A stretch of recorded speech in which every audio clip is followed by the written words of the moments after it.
So let's talk about financial freedom. It's this huge idea we hear about all the time, right? But for a lot of us, it feels, well, kind of fuzzy, like this far-off, dreamy destination, and you're not even sure you have the right map to get there. You're just left wondering, am I even going the right way? And this quote from Ramit Sethi, man, it just hits the nail on the head. The advice we usually get is so generic it's almost useless. Just save money.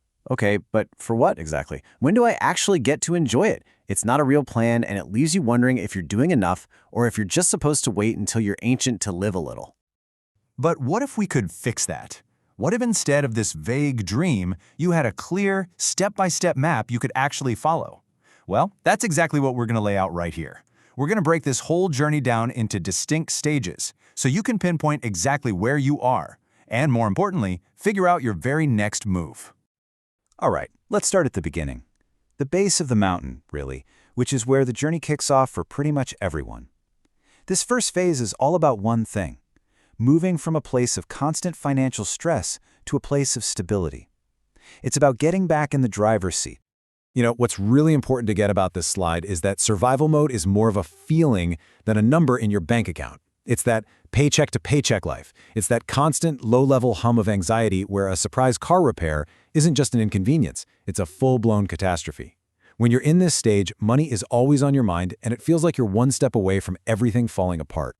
So how in the world do you break that cycle? By focusing on these three core actions. And look, this isn't about getting rich overnight. This is about stopping the bleeding. First, you have to focus on earning more. You just can't budget your way out of an income problem. Second, you've got to build an emergency fund, even if it's just $1,000. That is your buffer, your breathing room. And third, you need a concrete plan to attack that high-interest debt because it's like an anchor just holding you in place. And this right here perfectly captures the real goal of this first phase. It's the mindset shift. You go from being reactive and stressed, always putting out fires, to being proactive and feeling in control. Money stops being this scary threat and starts becoming what it's supposed to be: a tool that you can use to build the life you actually want. Honestly, that psychological shift is even more valuable than the money in the bank. Okay, so once you've built that solid ground beneath your feet, it's time to switch from defense to offense. This next stage is all about building systems that grow your wealth automatically, creating what you can think of as your own personal money machine. Now, any good machine needs a blueprint, and this is a fantastic one. It's a conscious spending plan. And I want you to notice something really important here. That huge chunk, up to 35%, is for guilt-free spending. This is absolutely crucial. A good financial plan isn't about deprivation. It's about designing a life you love today while you're also building a richer future. This plan makes room for both. So, what powers this money machine? Compound interest. I think it was Einstein who supposedly called it the eighth wonder of the world, and for good reason. It's your money making money, which then makes even more money. It starts out small, sure, but over time, this snowball effect becomes the single most powerful force in your financial life. But the secret sauce that makes this all work, the key to keeping that machine running, is automation. You have to set it and forget it. Every time you get paid, money automatically gets sent to your investments, your savings, wherever it needs to go.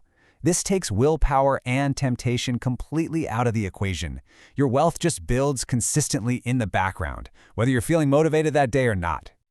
So after a few years of this consistent automation and compounding, something really cool starts to happen. The summit starts to come into view. This is where the real rewards of all that hard work begin to show up, giving you flexibility, options, and true independence. This is such an important distinction to understand. For years, the main goal was the 25X rule, which comes from the FIRE movement, financial independence, retire early. The goal there is to save enough money so that you never have to work again. But there's another path, often a faster one: hitting your freedom number. This isn't about quitting work forever.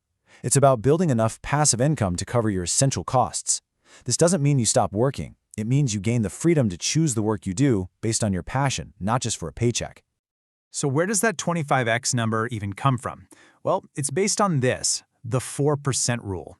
It's really just a simple guideline that gives you a target. It suggests that you can withdraw 4% of your total investments each year. And because of how markets generally perform, your nest egg should last for at least 30 years, probably even longer. It's simple math. 4% is the same as 1 divided by 25. And when you see it laid out in a table like this, it just clicks. You can see exactly how it works. If you want to live on $80,000 a year, your target is $2 million. This makes the goal concrete. It's not some imaginary number anymore.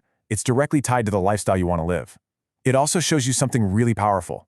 The less you need to spend, the faster you can reach your goal. But look, hitting a number on a spreadsheet isn't the real destination. The ultimate goal, the view from the summit, is about using your money intentionally to design and live what Ramit Sethi calls your rich life. And this is the part that so many people miss. A rich life isn't about having Ferraris and mansions, unless, of course, that's your thing.